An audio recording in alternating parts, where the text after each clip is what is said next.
is Daily Blast Live. We're talking about what you're talking about. Real, honest, entertaining, live. DBL starts right now. 3, 2. Look who's back, huh? I like it. We got with Christian authority. With authority back in the building. He's back from vacay. Let's get a shot of him. We got a shot. There he is, looking happy and uncomfortable. I really appreciate that. Thank you. Welcome back, sir. Welcome back to all of you. It's Thursday, July 9th. I'm Tori here with Jeff. Lindsay joins us, or as the prompter says, Lindsay. Did you see? You bossed Rob to get a shot, and now you're calling out the prompter people? No, I think it was funny. There was a lot of Coffee, please. Coffee? Oh, no one's here. Lindsay, how are you? You look delicious. How are you feeling? I'm good. We kind of look like cotton candy, and Jeff is mellowing us out with the gray on. I like it. I do. Yeah, you're the cone to our rainbow sherbet. I would shut it off if I were you at home. Okay, I'm going to take it down a notch. As I hear from my colleagues, I can tell Lindsay agrees. We are going to change gears here. We wanted to welcome you to a good day, but we are starting with some potentially tragic news. At the time right now, let's be super honest, of our taping right now today, actress Naya Rivera, who you see on your screen, is missing. She is presumed dead after her 4-year-old son was found alone on a boat drifting in a Southern California lake. Now, searchers have been working hard to find her. The two were seen renting the boat yesterday afternoon. Her son, who is totally unharmed, told investigators he and his mom were swimming, but she never returned to the boat. Here's what local officials said about it. We're going on the belief that she did go in the water, and we have not been able to locate her. So this may well be a case of drowning. Yeah, Rivera is best known for her role on Glee, and Jeff and I were just discussing how old the son was. We think it's around 4. Yeah, it says after 4 years old. Yeah, 4 years old. So devastating news. Her last Instagram tweet was a picture of them holding each other, and she just wrote, "Just the two of us." So I'm praying, but Linds, how did you feel when you heard the story? There's the last Instagram. Oh, man, I was up pretty late last night. I just saw it pop up. You know when you see like a video pop up on social media, and I was like, what? This makes no sense. Because I just saw a picture on her Instagram, like you said, maybe 48 hours ago with her and her son. And I know, like, as a parent, Jeff, you probably can speak to this. People are trying to find summer activities with their kids and find fun things to do. And it seems that that's what they were doing. So it's just sad that she's not found, and I'm hoping for the best, even though it's looking really tragic right now. Yeah, it's looking bleak right now, you know, especially with water. You can never be too careful about natural things. We go swimming in a river that's natural by us, and I always tell Jordan, be careful with the kids. You don't know, they could be swept away, even though it seems like it's slow moving, and this unfortunately was just a lake. And listen, I'm hoping for the best, but it doesn't look good, to be honest. Yeah, you know what kind of like makes my heart feel better is that whatever happened, her son was saved. And whether or not she put the son up there or the son got up there and was okay, whatever happened, he's alive. And I know she would be happy about that. Yes. I'm hoping for that. So prayers go out to the Rivera family. All right, let's switch to this. A lot of you writing me yesterday, a lot of teachers writing me yesterday. First off, what's up, teachers?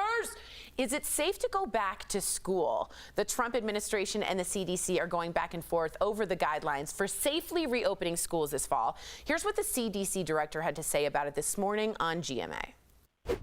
So our guidelines are our guidelines, but we are going to provide additional reference documents to aid basically communities that are trying to reopen K through 12. It's not a revision of the guidelines.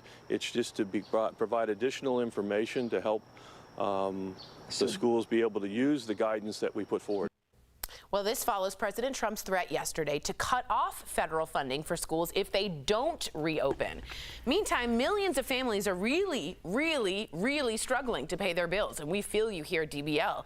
A new survey found that 32% of U.S. households were not able to pay their full rent or mortgages this month. I read this is the 16th week in a row that over 1 million people have filed for unemployment. The 16th week in a row. If we're letting people out of jail because we're concerned about COVID, Jeff, why are we okay sending our kids back to school? Well, first I want to address the mortgage. Of course. I mean, it seems obvious that people can't pay their bills if they can't go to work, right? You put 2 and 2 together. I don't know why people are so shocked by this. Now, getting into the point of sending kids back to school, this is a long discussion, and we each have a 30-second mouthpiece to talk about. Right. First of all, we're talking about whether sending them back or not. We're not saying, what about K through 8? What about preschool? What about those kids because they're less likely to catch COVID? Right. Why don't we break down different things? I understand, I'm assuming President Trump is talking about big institutions, meaning universities, because they generate a lot of money. So that's what he's going for. But why can't we break this down and have a logical conversation about this? Because a lot of working moms, they have kids K through 8 or even in preschool that they can go back to work, but they have to watch their kids now. Right, working dads. There's a great article in New York Times, Lindsay, that said, look, this is said, the coronavirus says you can have a kid or you can have a job. You can't have both in this coronavirus to be able to support yourself. How do you feel about this, the mortgages? It's going to be August 1st anytime soon. We need another rent due. And how do you also feel about schools reopening? Well, my first thought was like, no, absolutely not. Don't reopen them. But then I had a conversation with one of my friends that is a parent, and it's like some people can't work from home. Some people don't have the luxury or the financial capacity to have their kids be home all school year. So I understand exactly what Jeff is saying. But I know you talked about President Trump speaking on this, and he talked about how Denmark and Germany successfully reopened their schools. And the trouble with that is that Denmark and Germany both have a huge downtick in coronavirus cases, and they also allocated tons of money for cleaning to make sure that these kids don't bring home these viruses to their parents. So if we're not going to also put money behind making sure that these kids are extra safe, I'm just really precautious, even though I do have in mind the idea that if parents are struggling to figure out how to make this work, there has to be an option for those people also. Yeah, right. When you compare to Norway and Denmark, first of all, they have much fewer people than we do. But also, they've taken care of the problem with the downturn. We can't just have our cake and eat it too and go back to school thinking it's okay. In my opinion, we're risking too many kids' lives. But I also know parents desperately need time to go back to work. I just think we need a better plan, is all. Well, speaking of science, actually, Bill Nye the Science Guy. You watched him? Yeah, of course. You paying attention? You said, like you weren't paying attention. I was waiting for you to finish reading. Right. Bill Nye the Science Guy has a new TikTok video that's gone viral. It's all about the importance of face masks. Let's take a look. These are made to block particles in the medical environment and when you're out mowing the lawn. This one's not sterilized, but it's pretty effective. But the main reason we want you to wear a mask is to protect me from you and the particles from your respiratory system from getting into my respiratory system. Everybody, this is a matter literally of life and death. All right, so Bill Nye turned gangster recently. He's been a little snippy, and I like it. Remember when he set the world on fire, the globe, and was like, that's what's happening? By the way, I read a report also that spoke about Japan, as Lindsay was saying, and they have a very few coronavirus cases, and that's because almost the entire population has been used to wearing masks. In Asia, you see a lot of people wearing masks. It's normalized, and we see the downturn there. Why can't we normalize this, Jeff? Why is this such an issue? Don't ask me. This is the million-dollar question. Yeah, I don't get the billion-dollar question. Yeah. Why don't you wear a mask? I don't understand how this has become political. It is craziness to me. Listen, if you don't wear a mask, I'm just going to tell you straight out how I feel. You're selfish. You're a selfish person. You're not only wearing a mask for yourself so you don't catch it, you're wearing it more so your neighbor doesn't catch it. If you don't care about anybody else in this world, that's why you're not wearing a mask. Hence, welcome to social media. Wow. Hate you too. Lindsay, do you have to hold back on that? We didn't hold back on that. How do you feel? I just know I feel the same way as Jeff, but when I do see somebody that's not wearing a mask, I literally slide all the way to the left, like just walk around them and I can't, because what's your problem? No. Like, nobody wants to get coronavirus. Just wear the mask unless you literally can't breathe, then maybe send somebody else to go grocery shopping for you. Yeah, is it that bad? I don't understand. People are going to write in and hate me and go crazy. It's a tiny. I hate you too. Okay. I hate you too. Fine. We love you, Lindsay. No. We do. Lindsay, stick around. Coming up on DBL. The band formerly known as Lady Antebellum is suing a black singer who's gone by their new name, Lady A, for years. This has me riled up. We'll tell you why. And as we go to break, another look at that empty studio as we actually take it seriously. The pandemic, our producers are producing from home. We miss you guys. We'll be right back.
Welcome back to DBL and the correct camera. It looks like it might be a Lady versus Lady A in court. Sorry, Lady A versus Lady A in court. The band formerly known as Lady Antebellum has filed a lawsuit against singer Anita White, who has also been using the name Lady A for years. The band claims she wanted $10 million for use of the Lady A name. However, the band says it trademarked that name in 2011.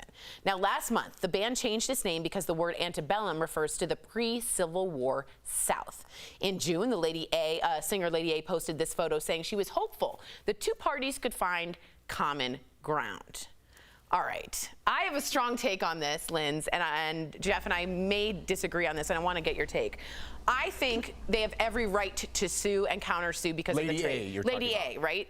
But I also think it looks like the big bad white band not only used a racist name in the first place and didn't research it, then they sued a woman who's been using, a black woman who's been using that name for years to get their name in front. It doesn't look optically good.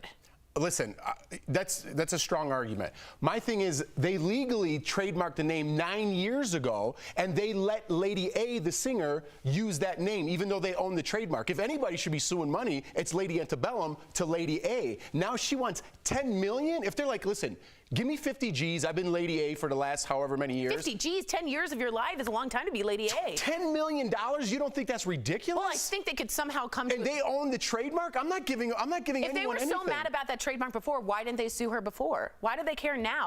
That's what I'm saying. It's not the big. You're making this into a racial thing, and I think it looks like that, and maybe I understand that maybe that's not their intent, but to a bazillion people out there, this looks optically bad in this time period. Bazillion? Yeah, there's a bazillion. Linds, shed some light on this.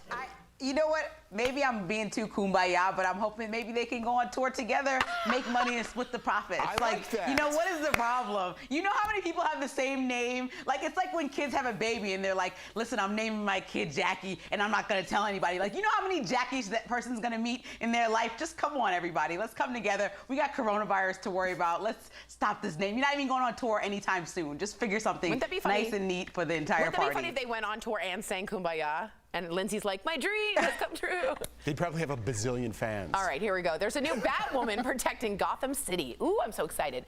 Javicia Leslie has been cast as the new series lead of the CW show. In a statement, she said she was extremely proud to be the first black actress to play the role of Batwoman on TV, adding, quote, as a bisexual woman, I am honored to join this groundbreaking show.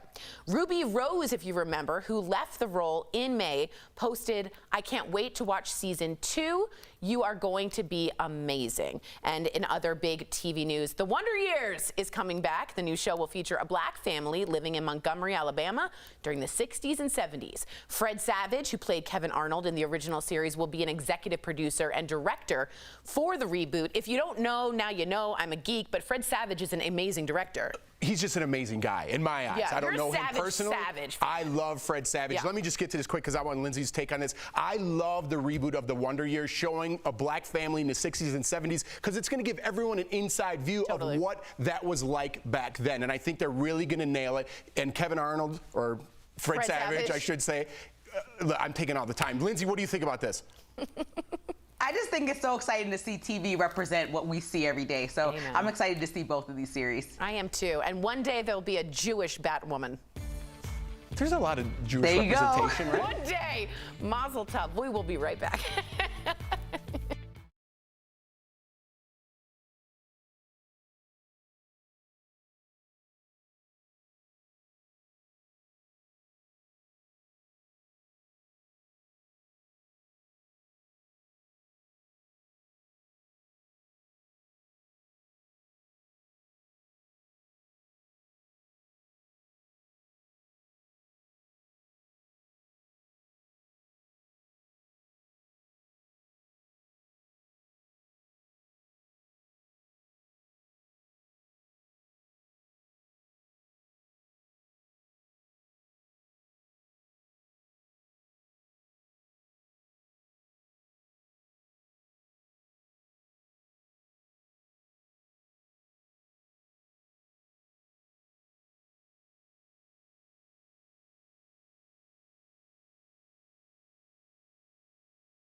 Welcome back to DBL. With so much going on in the world, life can be overwhelming. I'm telling you, I'm experiencing that personally. So if you're feeling that, just know your Tori is feeling it too. That's why it's so important to manage your mental health. And Erica caught up with celebrity psychiatrist Dr. Daniel Amen. He's sharing some of his wisdom in today's DBL Spotlight. Dr. Daniel Amen, thank you so much for coming on DBL. Now, you are a distinguished psychiatrist and brain health expert. Tell us, in the midst of a pandemic, what's the one thing everyone should be doing right now when it comes to their mental health? Well, when it started for me, March 10th, that night, I wrote down mental hygiene is just as important as washing your hands. We need to disinfect our thoughts. I call it kill the ants, the automatic negative thoughts that attack us. And it's so important to develop mental discipline to deal with the chronic stress that has come our way. Automatic negative thoughts are not just for one of us, they're for all of us. And I think when you work with a lot of celebrities, I mean, including Miley Cyrus, you did recently an Instagram live video. You know, I gave myself physical symptoms of things that I didn't even have because I had convinced myself in anxiety. So what was it like working with her, and what advice helped her that others can benefit from too? Well, I love her. I've known her almost 10 years, and she's just so smart. And when the pandemic hit, she called me on a Sunday night, and I had to walk her back from the ledge. She was so anxious. And as I did, and she felt so much better, she said, well, will you go on my platform with 105 million fans and talk about how to do this? And then after we did that together, she started her series, Bright Minded. Mental health is so important, yet there's still the stigma around it that prevents people from seeking help. And I want to add to that, that Black people in this country have been historically discouraged from seeking mental health. How can we as a society change that? I've been a psychiatrist just about 40 years, and I've always hated the term mental illness. It's shaming, it's stigmatizing, it's demoralizing, and it's wrong. What we realized is most psychiatric problems are not mental health issues at all, but rather they are brain health issues that steal your mind. I'm in a new docuseries with Justin Bieber. I've been Justin's doctor for a long time. And about 1.5 years ago, Justin came into my office and he said, my brain can have problems just like my heart can have problems. If you told me I had heart disease, I'd do everything you said. He said, I'm gonna start doing everything you say. And then he got remarkably better. Well, Dr. Amen, I mean, you're an author, you're a professor, and now I really want to encourage people to get your book, because they're the best way for me. I always feel like if I can help me help myself get better, that's really effective. And the way that I do that is to go to the experts like you, Dr. Daniel Amen. So I thank you so much for coming on DBL, and we'll be right back. Promote.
Welcome back to DBL. Are you ready?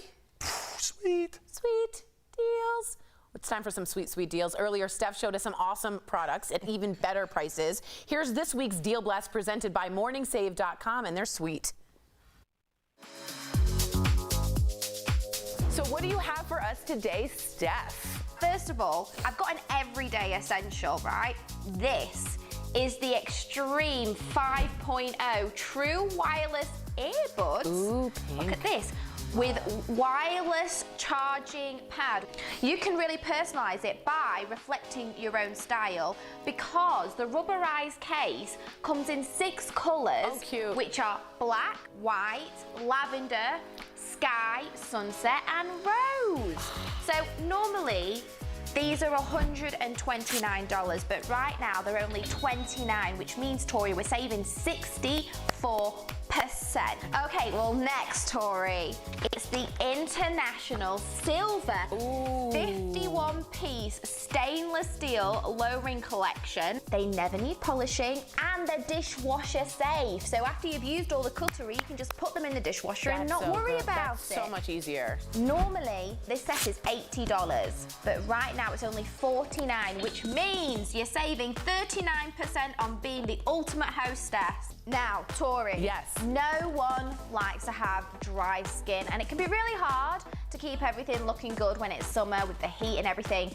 But thanks to these Newbie Skin day and night facial moisturizing creams, you can have the most flawless skin. So now normally these are $200, but right now they're only $25, which means you're saving 88%. Whoa. Now this is my product of the week, Tori. We all want to wake up and smell the flowers, right? Yeah. Well, that is what you're going to get with the Bed & Brand infused memory foam pillow. Now, normally this is $170, but today it's only $39, which means you're saving 77% on the product of the week. Look at Steph, so comfy, so cozy.